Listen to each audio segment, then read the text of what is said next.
Congressman wants some of her allies who happen to be senator judges out of the VP's trial altogether. And the officer who arrested former President Duterte has a new policy. Now PNP Chief Nicolas Torre III says policemen stand to lose their guns and even their jobs if they cannot shoot properly. President Duterte's track record of saying something, doing another. How can the court trust him? Ay siguro tawasin mo yung mga yan ay supporter pa rin ng mga Duterte. Former President Rodrigo Duterte, through his lawyers, has filed a formal petition for interim release. Duterte's lawyer, Nicholas Kaufman, informed the International Criminal Court that a third country has agreed to receive Duterte onto its territory. The name of the said country is still being withheld. Kaufman said the petition is based on humanitarian considerations for Duterte given his advanced age. Digong turned 80 this year. They also gave submissions assuring the court that Duterte is not a flight risk, that the former president will not imperil proceedings if released, and that he will not commit the same crimes he is charged with. The Duterte camp also claimed in their request that there have been discussions about the interim release between the prosecution and the defense. ICC Assistant to Counsel Cristina Conti, however, expressed concern over the alleged discussion. In a statement, Conti expressed dismay over reports that the ICC prosecutor would not oppose Duterte's request for interim release. Conti added that victims of Duterte's drug war are against any special treatment for the former president. Conti hopes the ICC would give victims an opportunity to weigh in on the matter. Another lawyer to the alleged victims, attorney Nery Colmenares, doubts that Duterte will abide by the conditions for his provisional release. President Duterte's track record for so many years of saying something, doing another. How can the court trust him for committing to follow what he promises when he has a track record of not following what he promised? So I think the courts will not listen to this kind of commitment on his part. What's the chance of former President Duterte's release bid being granted? Tonight, we discuss this with ICC accredited lawyer, attorney Joel Butuyan. Good evening, attorney, and welcome to The Big Story. Good evening, Tess, and thanks for having me. Well, first of all, will this be, the judges still have to agree to this, correct? Correct. And in fact, the prosecutor and the victims' counsel will have to submit their views and observations on the application that was filed by the defense counsel. Mm-hmm. But if it is correct that the prosecutor has agreed to this arrangement, will the lawyers of the victims also be able to weigh in? Yes, the victims will have to weigh in. And even the prosecutor, in fact, because we've only heard the version of the defense counsel that the prosecution has already agreed, no? But if you're going to analyze the wordings of their application, the proper interpretation is that the prosecutor will agree to an interim release subject to conditionalities. And those conditionalities have not been revealed because they are treated as confidential in the application. Mm-hmm. You will oppose this? Can we assume that? We will vehemently oppose this. We're going to submit the views and observations of the victims, although we're going to do it through the Office of the Public Counsel for Victims, the OPCV. That's like the POW of the ICC, because at this point, the ICC has not appointed a permanent victims counsel. Attorney Butuyan, I heard an interview given by ICC Assistant to Counsel, Attorney Cristina Conti, earlier this morning. She says that medyo tatlo yung main players when it comes to the ICC as a court. You have the defense, of course, the prosecutors, and the victims who are given, quite a big voice. Can we say that more or less the voice of the victims is actually just as weighty as the voice of the defense and the voice of the prosecution? The main parties in an ICC trial are actually only the defense and the prosecutor. The victims are considered as participants, no? But their views carry weight, especially on matters like this, like interim relief, no, in the interim release, because there are factual issues that that should be taken from the victims themselves. Because with the prosecution and the defense, you're dealing here with foreign counsels, no? So you have to get the views and the observations of the victims because they are the ones who will feel threatened, who will feel the intimidation once Mr. Duterte is given interim release. Attorney, do you have any idea on the supposed host country? Right now, it's still undisclosed, but do you have any idea who it could possibly be? It's not identified. Although, if you're going to base it on past cases, it was Belgium that agreed to be a host country in the case of an African accused. No, and it's really practical for Belgium to act as host country because it's adjacent to the Netherlands. So if Mr. Duterte is going to be required to attend the hearings, it's going to be just less than an hour travel from between Brussels and The Hague. Is there a precedent or are there precedents on the release of an accused on humanitarian grounds? What are the conditions? What falls under humanitarian grounds? Well, actually, even the defense acknowledge and admit that humanitarian grounds are not actually one of the specific grounds that are mentioned in the Rome Statute and that would trigger interim release. No, there would be conditionalities that are usually imposed by the ICC on the granting of interim release. This would include the restriction to travel outside of the jurisdiction of the host country, the prohibition against communicating with victims and witnesses, and the prohibition against the use of gadgets. That's one. In fact, in the application of the defense, they have actually proposed, they have already undertaken that Mr. Duterte is not going to be using any internet or any electronic gadget. And he is also undertaking that he's not going to communicate outside of with any person outside of his family. He's also undertaken not to attend public engagements, no, and to perform official duties. Okay. So those are the conditionalities that are being offered by Mr. Duterte in order for him to be given interim release. These conditionalities to you are not enough to shield the victims from possible harassment or you know, assuage their fear of a retaliation. Yes. It's not enough, says. You know, even when Mr. Duterte was arrested, so many victims, so many witnesses refused actually to still come out and participate and cooperate with the ICC because there was still fear, no?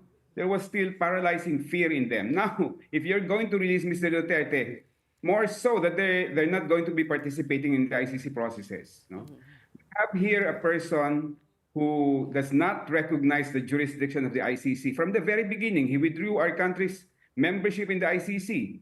He does not recognize and he violates international law, even our constitution, no? So whatever agreement he's going to sign into, it's going to be a piece of paper and he's not going to, at the first opportunity, he's going to violate it. Attorney Batuyan, the attorneys of former President Duterte pointed out that he is no longer in a position to be able to commit these crimes again because hindi na siya president, he's not in the position of authority. Is that not enough? Are the victims not buying that line from the Duterte defense? we're not buying that line.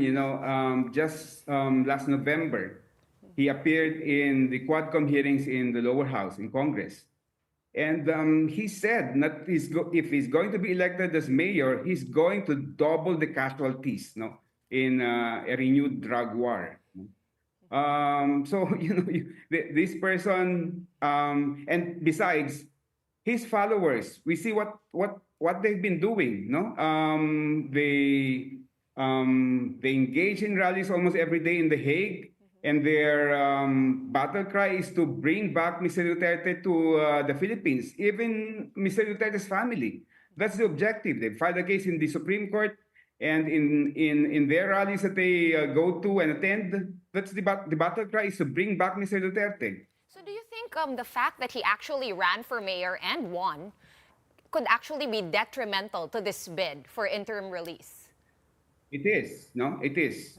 It gives him power again, and with the many supporters that he has, even by just his presence or any statement that he makes, no, any veiled statement that he makes, would be taken seriously by this as marching orders by these followers of his. How soon do we expect the prosecutor to respond? The ICC pretrial chamber is going to give the prosecutor and the victims' counsel time to respond. Well, normally it would be 10 days, sometimes it's 15 days for these parties to respond before the pretrial chamber would decide on this issue. We were actually expecting that they would apply for an interim release, like the lawyers of the former president, that is, right? Yes, yes. A few weeks after Mr. Kaufman was appointed, he actually already said that he plans to file an application for interim release for Mr. Duterte. So we were expecting this, actually. Yeah, but apparently there were negotiations. They talked to a third country, to the prosecutor also. What could have happened? I mean, is this allowed as well, that talks between the prosecutor and the defense happen outside of court? Yeah, to be objective about it, it's really allowed, no? It's there are talks, there are inter partes talks that happen between the prosecution and defense, and especially if the issue is treated as confidential. Yes, it happens. Attorney, well, if we're talking about precedents, there have been previous cases already of individuals being granted interim release. Pero tama po ba na their cases weren't as grave as the one that Mr. Duterte is facing, which is crimes against humanity? So, ibig sabihin, yung mga nag-grant na dati ng interim release, mas mababa lang naman kasi yung kaso nila, like obstruction of justice. Kaya Witness nag-grant yung... tampering, mga ganon. Yes. Yeah. True. That's true, no? And in fact, in one case where interim release was granted, it resulted in the disappearance and the killings of witnesses, no? This is in the case of Mr. Bemba of Kenya. So this should be at the back of the minds of the judges if and when they consider this application for interim release by Mr. Duterte. And how many judges will be deciding whether or not to grant this interim release? Is it also the 3 judges, or is it going to be more than that? The 3 judges are going to decide. They are the judges of the pretrial chamber 1, which is assigned to hear the pretrial stage of the Duterte case. And is this done using paper submissions only, or will you get to go to, the ICC and kind of debate this on the floor? Yeah, it's usually paper submissions. It's very rare when the pretrial chamber would call for a hearing on this issue. And attorney, well, you did mention that the voices of the victims are just as important as the prosecution, the defense. What's the latest now on the victims? Are more people stepping forward as you conduct your investigation further, leading up to the September trial, facing of charges? Yes, actually, we're doing workshops for the victims so that they can file their application forms to the ICC, because they have to file application forms in order for them to be recognized as victim participants, no, in the trial and later on in the reparation stage. Can you share with us their reaction to this development? A lot of them are shocked. No, to the victims that I have talked to so far, a lot of them are shocked, and they are in disbelief that this is happening, especially when news is coming out that the prosecutor agreed, no, which is actually misleading, because it will agree only subject to conditions, no. But the message is that the message that they're getting is that the prosecutors agreed, no, which is really, really disappointing for them. So should they have used maybe amenable, right? But it also, as Cess was pointing out earlier, it shows that meron talagang pag-uusap between the prosecution and defense. Is it okay that the defense actually said, are these conversations supposed to be, like you said, confidential? Tapos sinabi nila sa release nila na, oh, nakausap na namin yung prosecution and they're open to it. Yes. Oh, It sends a chilling message, no? Parang medyo weird, di ba? That's true, no? That's true. Dahil yung framing niya ng kanyang presentation on the agreement of the prosecution is sobrang talagang parang Dangling may nga. under the table na nangyari, no? Kumbaga. Parang, Yes, but we will only hear from the prosecutor in his response to the court. Yes. Yes, we will hear from the prosecutor when they make the response. and this is as usual. I mean, we've seen how the court works. Medyo mabilis. Usually, 10 days to 2 weeks, more or less, may reply na. So, can we count on that kind of same timeline-ish? I think so, yes. Oo, mabilis yung court, no? I think there's really the intention to resolve the preliminary issues before September 23. So I expect that this issue on interim release and the jurisdictional issue will be resolved before the September 23 confirmation of charges. Attorney Butuyan, what's in it for the host country? Why would the host country, be willing to somebody accused of, horrible crime? Kasama kasi doon sa mga obligations ng mga state parties, no? That if there are going to be requests and there is going to be, if assuming na mayroong agreement between the prosecutor and the defense, there are countries that seriously consider their obligations under the ICC to facilitate the trial. So, ganun yung nangyayari. Although, bihira yung mga countries na ganito, no? Na kagaya ng Belgium, that agrees to really, especially, hindi, siguro, nakikita naman siguro nila kung gaano ka gulo yung nangyayari dun sa mga supporters ni Mr. Duterte. They take over the parks, no? Yeah. So, But can they say no, Attorney Butuyan? Do they have the chance to change their mind or decline if they are signatory countries of the Rome Statute?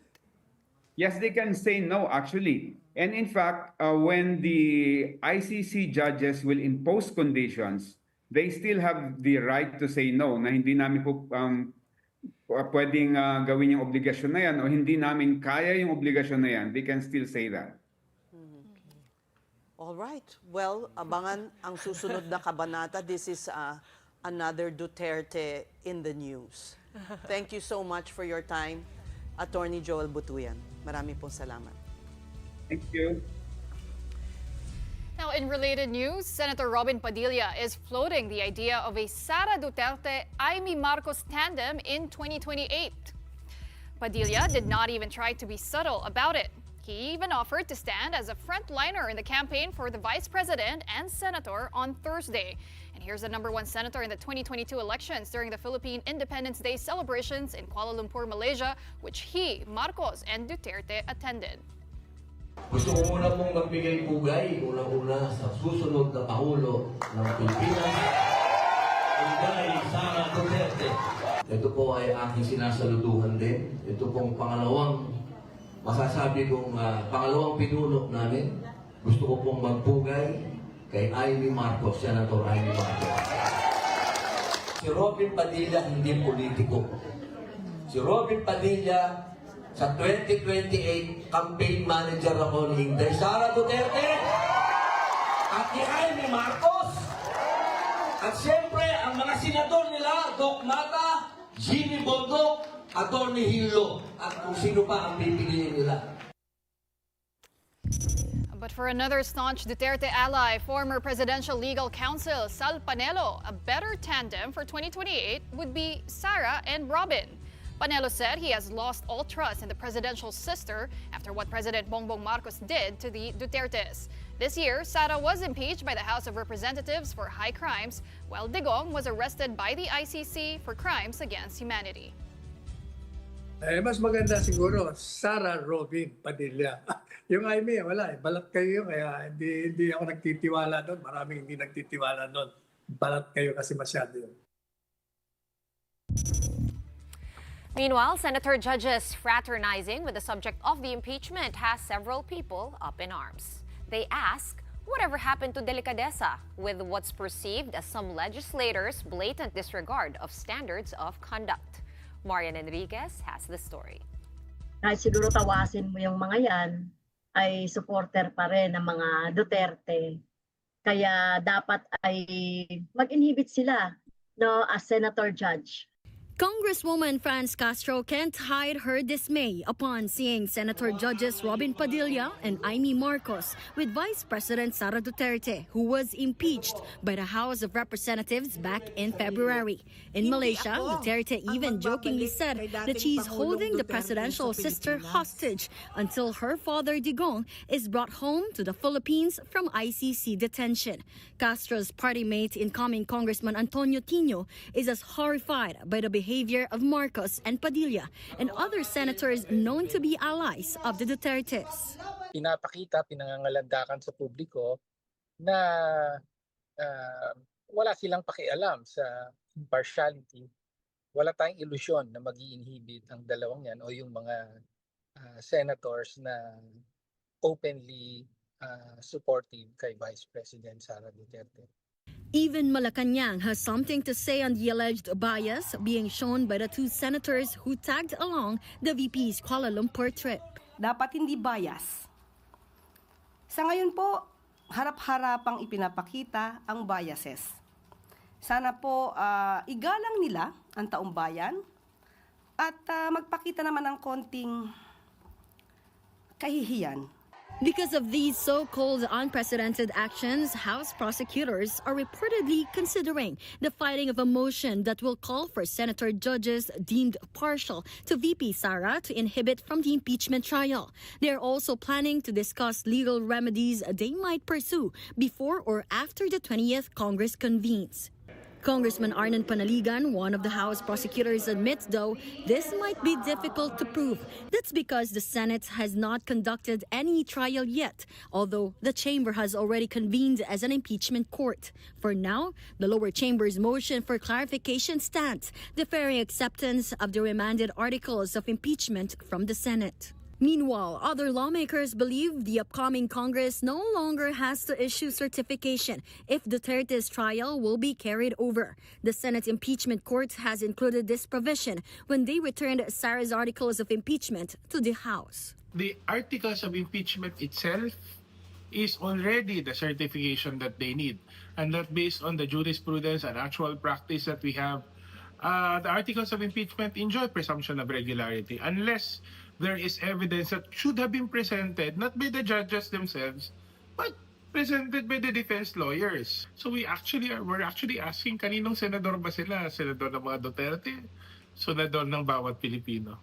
For its part, the Vice President's defense team is already talking about how to comply with the writs of summons issued to their client by the Senate. For News 5, I'm Marian Enriquez. We are One News.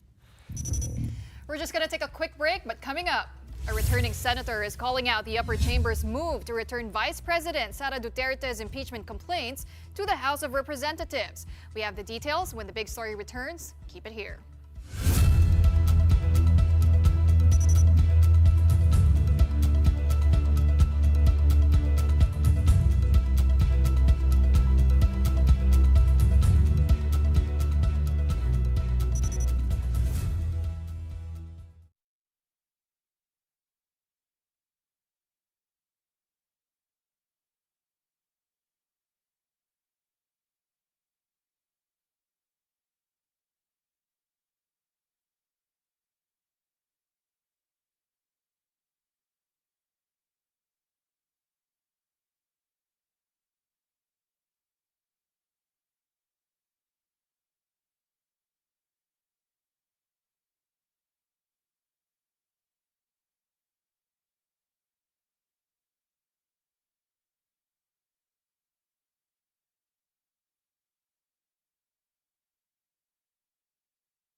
Welcome back to the big story.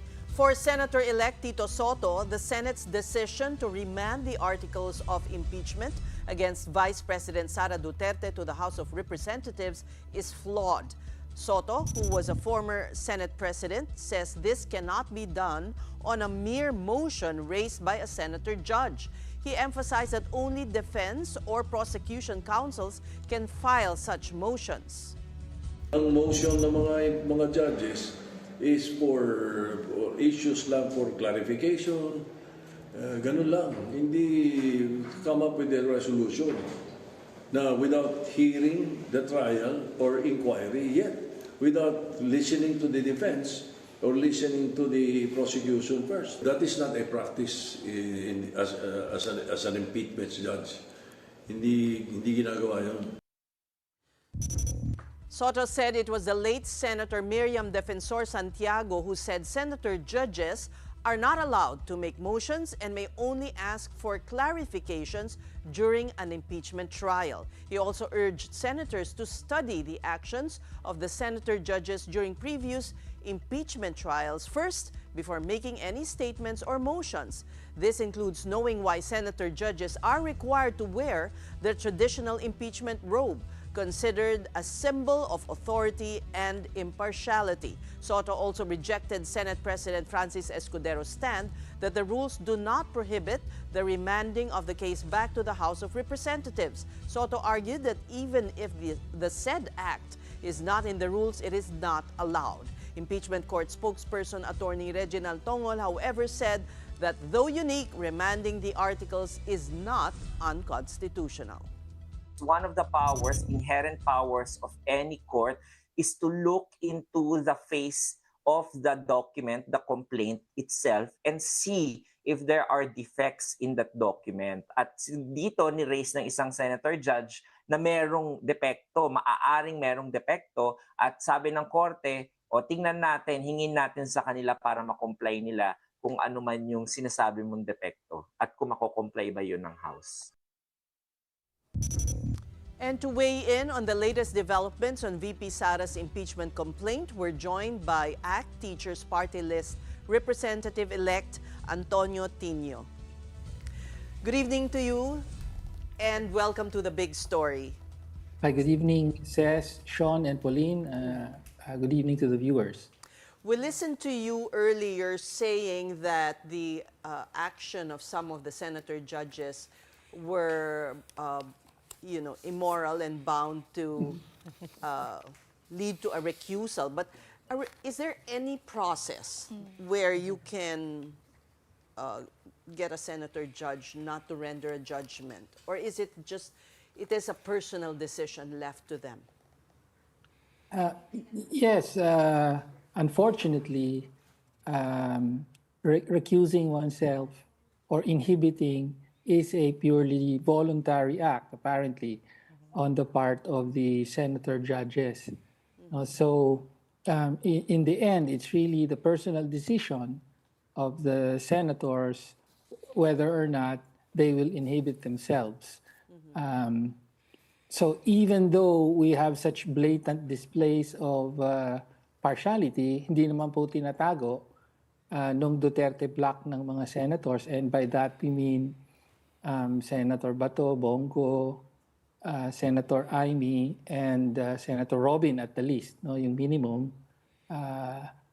Hindi nila tinatago yung pagiging partisan nila from the start. They actually wear it with pride. Yes, in fact, pinangangalandakan po talaga. Hindi nga ang pinakalayunin pa nga talaga nila ay pigilan na ang impeachment. So the very first thing, for example, that Senator Bato did was to move for the dismissal of the whole proceeding. No, so without even actually officially receiving the articles of impeachment. So malinaw po na partial sila, pinagmamalaki nila na partial sila, nandun sila para hadlangan, pigilan, o kung hindi, ultimately ay i-acquit si VP Sara Duterte kahit wala pang actual na trial at hindi pa nakikita yung ebidensya. Makukuha ba yun sa public pressure? pagtutuligsa ng publiko? Well, in the end, that's what's needed, and but that will only work if our politicians have a sense of tawag nga dyan, delikadesa or some sort of sense of shame. Unfortunately, let's be real, it's not going to happen in the case of these senators. So what's the plan of ACT Teachers Party List as well as your coalition? Alam namin no, na tumindig kayo earlier this week, pero mukhang July na ulit aandar, no, Congressman-elect. So in the meantime, it's a lot of weeks. What's the plan? May plano po ba kayo? Well, yeah. Well, first of all, it has to be made clear to the public that the impeachment trial is not dismissed, it's not dead. It's merely on hiatus. So that is the effect of what the Senate did when it remanded the articles. And more specifically, when the Senate Impeachment Court asked the House of Representatives of the 20th Congress, so naka-specify dun that the Senate impeachment, as an impeachment court, wants a resolution approved by the House of Representatives of the 20th Congress, assuring them that they want that the House will pursue the impeachment proceedings and the impeachment trial. So talagang naka-break or naka-hiatus yung impeachment trial. Pero nandyan pa rin at dapat matuloy pa rin. So actually, during this break, sa panahong ito, very critical dahil dito maaring mangyari ang maraming kababalaghan. We can already anticipate that there will be a lot of behind-the-scenes horse trading, maneuvering by the different interested parties here, mainly the administration, the forces of the administration, and the Duterte group, and deals will probably be made, and so on. The leadership in the House and the Senate will have a bearing as well on this.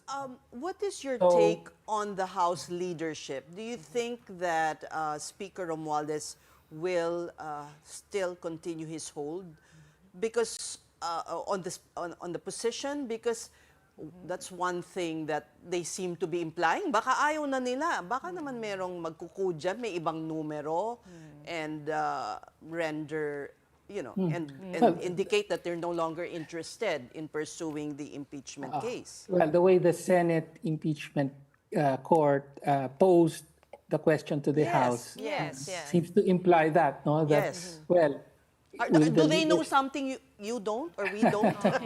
Parang may nagsasabi kasi exit, parang it's a exit door eh. Nagbukas sila ng isa pang pinto. And then of course there's you see online a demonization of Speaker Romualdez, and which is not really the issue. It's for another forum. And so you see some kind of tack that's being taken. Well, the truth is that apart from the very open rivalry or conflict between the Marcos and Duterte blocs or groups, there's also a rivalry within the Marcos, the ruling coalition itself. So that includes the matter or the question of who leads the House. So at the moment, it seems that Speaker Romualdez still has the numbers based on the press releases and announcements we get from the House. Releases. Yeah, but anything can happen between now and SONA, the opening of the Sinusuyo na po ba 20th kayo? Congress. Congressman-elect, sinusuyo na po ba kayo ng House leadership? Because we know that 20th Congress doesn't exist yet, but they've already reached out to Attorney Laila De Lima, Attorney Chel Diokno, to join the prosecution team. So it got me thinking, baka may pag-uusap na, pagsusuyo, Well, nag-uusap-usap na at syempre, naririnig natin, kasama rin tayo sa ilan sa mga nag-uusap, inaalam din natin ang kalagayan. For our part, yung makabayan representatives, mainly ang position natin is we will stay with the minority, parang yung kalagayan in the previous Congress. No? So, pero malinaw na nga na naggagalawan na hindi pa nga tapos yung 19th Congress. As we know, may mga announcements na about support for Speaker Romualdez, and supposedly there's a challenge coming from, well, pinangalanan naman si Representative Toby Tiangco daw. Who knows? So anything can happen between now and the opening of the 20th Congress, which is during the SONA, so that's near the end of July. Kaya ang importante para sa publiko na interesado at gusto talaga, no, na magtuloy-tuloy ang trial at mapanagot si VP Sara, at least mapaliwanag, no, makakuha tayo ng malinaw na paliwanag kung saan ba ano ba nangyari doon sa confidential funds. Dahil maraming mga kababayan natin hindi satisfied na binigay daw yun kay Mary Grace Piatos. No, so importante na bantayan natin, subaybayan natin ng maigi yung mangyayari between now and the opening of Congress, at tiyakin na malakas pa rin ang public pressure para ituloy ito. Sir, just one quick and final question for me, and if we can also get a quick answer from you. With all the events that unfolded this past week, some people couldn't help but think na mayroong conspiracy na nangyayari behind the scenes, that some of our politicians, the senators, congressmen are just following a script to protect their political ties and ambitions. What do you think of that, sir? Well, of course, yun talaga ang nangyayari. No, the senators in particular are very keen not to show their hand at this point, no? Kasi para sa kanila, yun ang importante to maintain their leverage. So, apart from yung grupo ng mga Duterte na malinaw kung saan na sila, tapos I suppose yung mga nasa minority na malinaw naman na para sa pagpapatuloy ng impeachment, the others would like to preserve their strategic ambiguity, kumbaga. Kaya what we get is this, no, mga hindi malinaw o pinalalabo ang usapin sa halip na gawin nila yung tungkulin nila, which is to proceed with the trial forthwith. All right, we thank you so much for your time. ACT Teachers Representative-elect Antonio Tino. Thank you. And moving on, PNP Chief General Nicolas Torre III said he is going to double down on policemen's firearms proficiency next month. Torre announced this as he sampled his target shooting skills during the PNP Press Corps Shoot Fest in Quezon City. He warned that he will fire any policeman who fails to hit targets. Hindi acceptable na ang pulis ay hindi marunong gumamit ng baril. Tanggalin natin ang baril nila. Palitan natin ng bolo. Sayang ang bala. Ang mahal-mahal niya. Tapos imimiss mo lang. The PNP actually has regular marksmanship proficiency tests, but according to Torre, it has not been taken seriously. In light of this, Torre says he will be strict from patrolman to general. The country's top cop says even he won't be exempted. Kung bumagsak ako, di magpapa-try ako, magre-retire ako. So, ganun ang gagawin natin. Pag tinest sila at bagsak sila sa marksmanship, abay tatanggalin ko ang mga commanders na hindi makakapasa sa ating proficiency testing. However, General Torre also reminded police officers they should only be using their weapons as a last resort and only when they are very, very sure they need it in operations. We have to be very, very sure of what we are doing. Buhay ang nakataya rito eh. Pag ginamit mo at hindi mo alam paano gamitin, paano ang intended target, hindi mo tamaan at ang tatamaan ay ang innocenteng tao. So, ayaw natin nun. And now here are the stories making headlines worldwide. In Israel, Filipinos have been urged to stay indoors amid fears of retaliation from Iran. That's after Israel launched a series of preemptive strikes on Iran's nuclear and military sites, including its main enrichment facility in Natanz. Explosions rocked Tehran as Israel kicked off Operation Rising Lion, targeting Iran's missile program and top nuclear officials. Israeli Prime Minister Benjamin Netanyahu said the strikes were in response to Iran's steps to weaponize uranium and warned it will go on for days. The attack comes as the U.S. negotiates a deal with Iran to limit its ability to produce nuclear weapons, a goal Israel has long sought through military force. Iran has avowed severe retaliation, blaming both Israel and the U.S. though Washington denied involvement.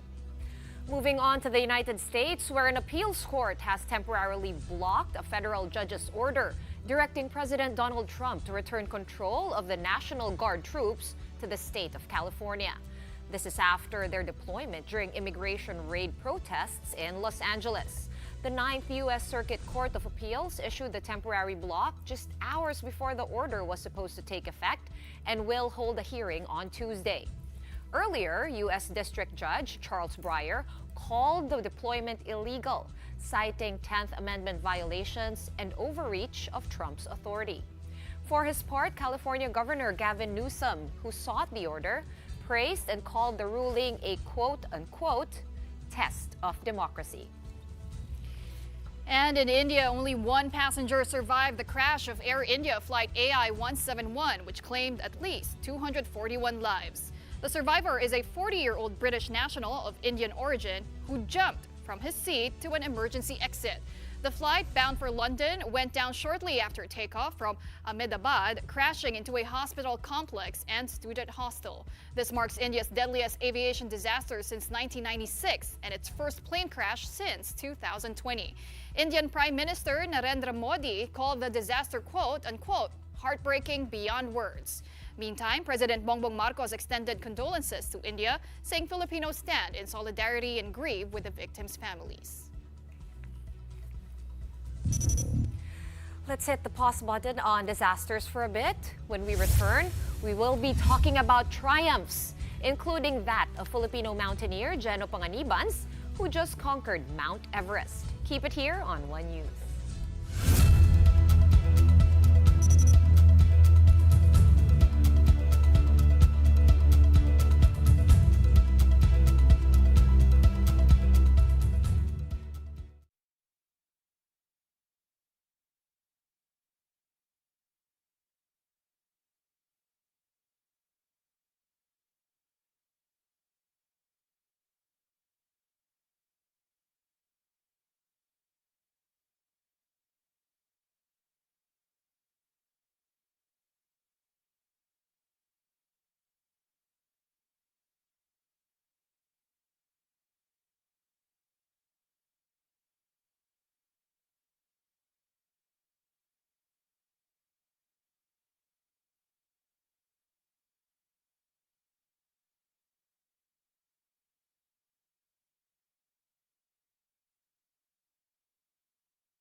You're back on the big story. 3 Filipinos just conquered the world's highest peak.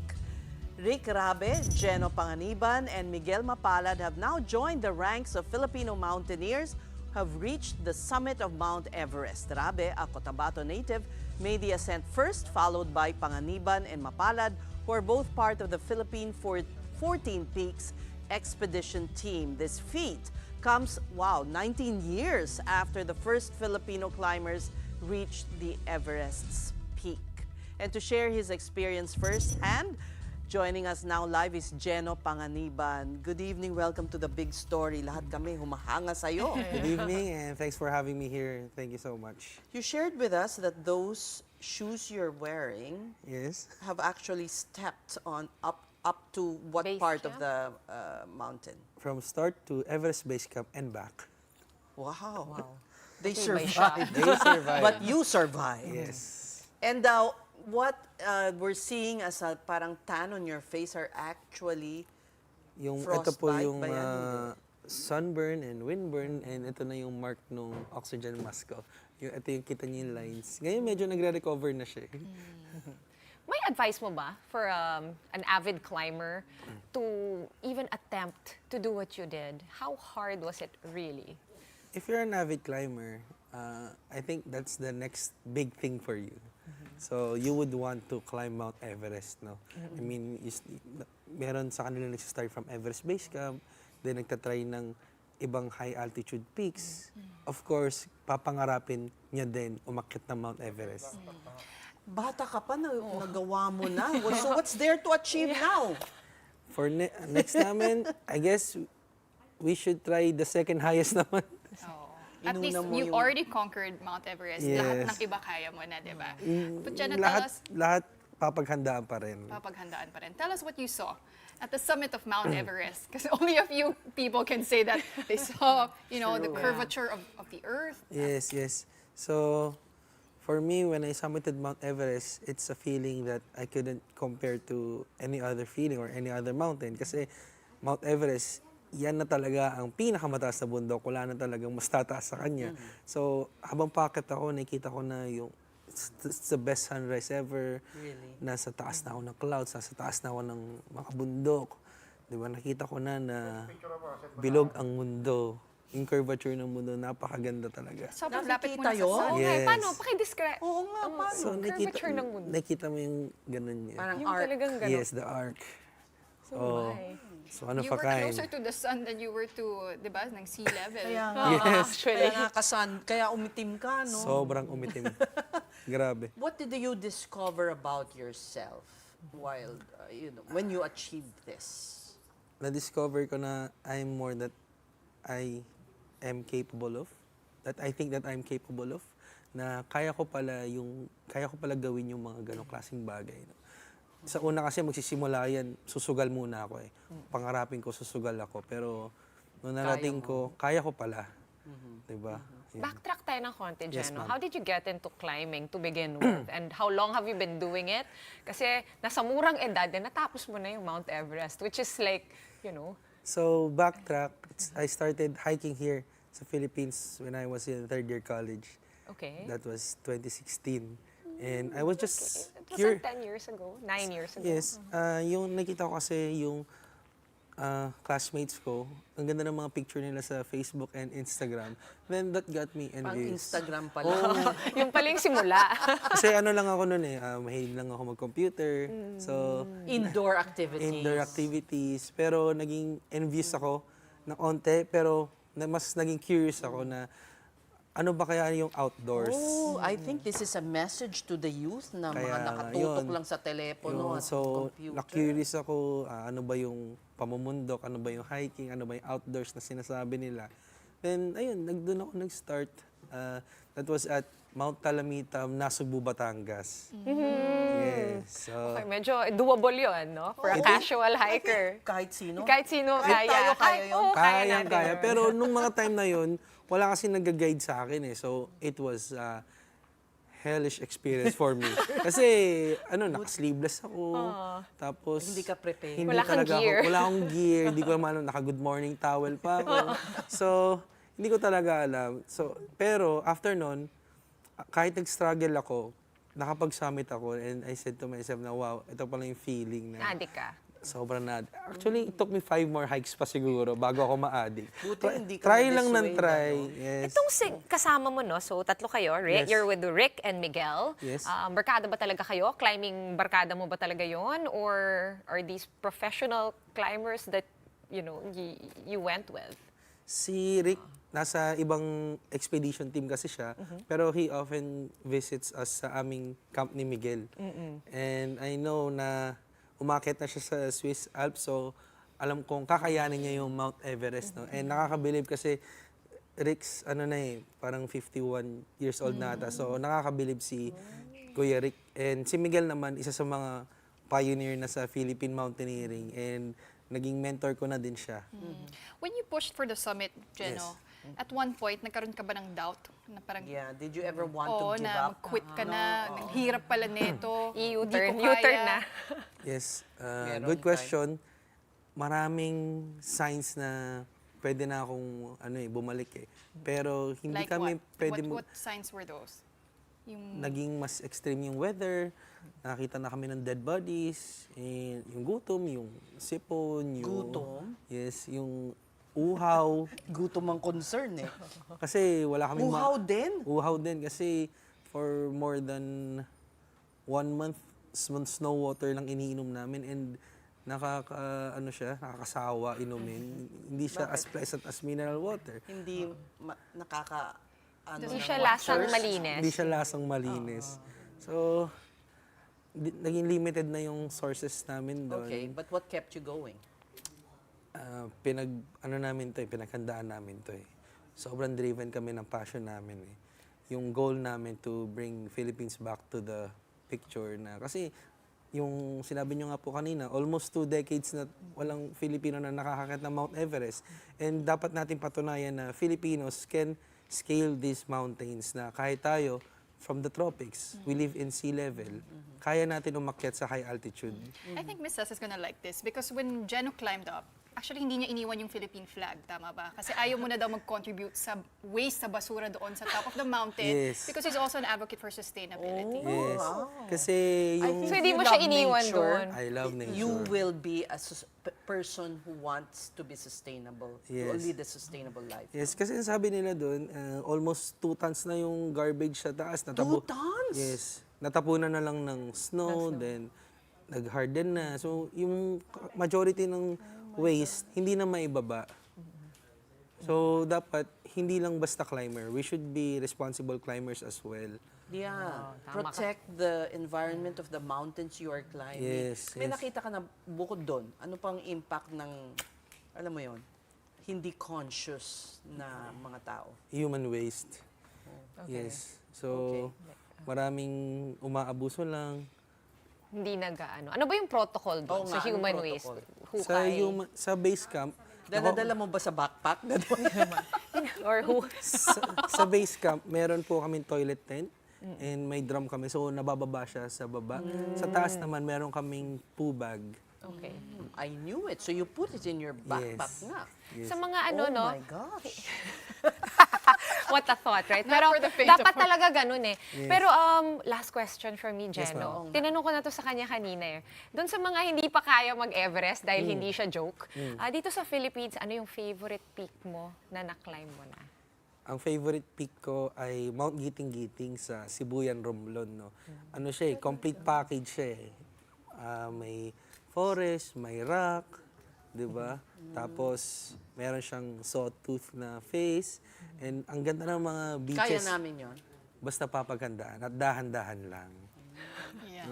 Nakakatakot yun. Na-inspire ako eh. Ako rin, pero Giting Yes, sa Sibuyan, Romblon. yes. Ang ganda. Kasi doon galing ang mga marmol, di ba? Yes. Oo. Okay. I wish we had more time to Kaya nga po, but thank you get so your much. stories all the more, but congratulations! Thank you, thank Wait, you. eto na. Ah, Kasi hindi pa? gusto niya mag-climb ng isa pang mountain eh, di ba? Ano yung next? Kasi I'm sure maraming curious. Tapos mo na yung Everest, meron pa ba? Meron. Yung next namin, ang goal kasi ng team namin is to climb all the 8,000 meter peaks sa buong mundo and merong 14 9,000 Kaya meter peaks. that's what you call yourselves. Yes, 14, and ano ba yun? 14 14 peaks peaks. expedition team, and we already climbed 2, Mount Manaslu and Mount Everest. Next naman namin yung K2, the Savage Mountain. That's the second highest peak in the world. And when are you doing this? June next year. June next year. Yes. Okay, hindi matapos-tapos itong usapan na to. Invite na lang natin siya ulit in June next And year. the sponsors, you know, you need people who believe in what you're doing, companies. So, Yes. shout out sa inyo. Thank you so much sa mga tumulong at nagdasal para sa amin. Maraming salamat sa iyo. That was Filipino mountaineer Geno Panganiban. Right, well, all eyes are on Alas Pilipinas as they chase a spot in the finals of the ABC Nations Cup. Catch their knockout semifinal clash against Chinese Taipei tonight at 9 p.m. via One Sports Plus and Signal Channel 261. You can also stream it live and free on the Pilipinas Live app. The nation's watching, so make it count, Alas. And overseas, the Hong Kong Festival 2025 has kicked off in celebration of Philippine independence. Some award-winning movies such as Gomburza and The Kingdom will be shown at the Emperor Cinema I Square for the Makabayan Film Festival on June 13 and 14. Joining the festivities are actors Sid Lucero, Cedric Juan, and Sue Ramirez. There will also be a concert called Saludo on Chatter Road Central on June 15, which will feature Senator Raffy Tulfo, Vic Soto, and the rest of the Dabarkads, plus some stars of Singaling. Okay, and so that's it for the big story this week. Thank you so much for watching. We are One News, all sides, all the time. We'll be back on Monday, 7:30 p.m. We'll see you then. Have a good night and enjoy your weekend. Coming up next, though, is Play-by-Play with Andre Felix and Cheska Liton Calao. Hello, guys. What Good do you evening. have for You know, us? it's nice to see Geno there with you. Geno, kamusta, brother? Yeah, fine. No, we guested him. We interviewed him sa Good Morning, Kapatid. Yes. He's back. Or he's still here. I can see you're back. Yeah, and good to see you're smiling. Mukhang hindi ka naman napagod, bro. Nasunog lang. But good to see you and congratulations to your team, to you and your team. Yes. Yes. Big fan. You're living my dream. Oh, I love the mountains. Kasama daw siya susunod sa next mo. I am 42 years old, guys.